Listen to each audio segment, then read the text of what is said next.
Ruginya parents kalau masih belum lagi buat simpanan emas untuk anak-anak. Nak tahu kenapa? Tengok video ni sampai habis. Jangan lupa save dan share kepada yang lain supaya mereka pun tak rugi sama. Kalau ibu ayah simpan 1 gram 1 bulan untuk akaun anak selama 10 tahun. Selepas 10 tahun, akaun anak akan ada sekitar 120 gram emas.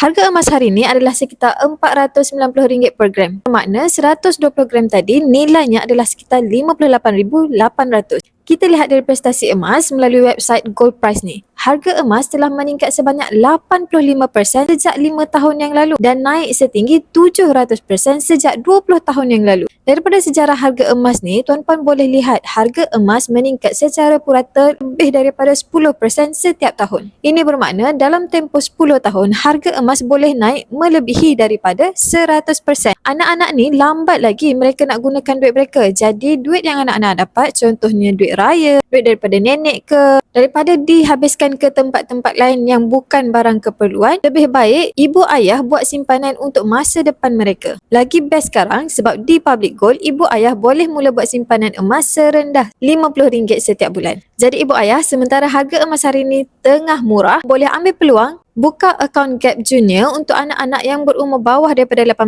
tahun. Ibu ayah boleh letakkan matlamat untuk jadikan sebagai dana pendidikan anak-anak tanpa bergantung kepada pinjaman PTPTN.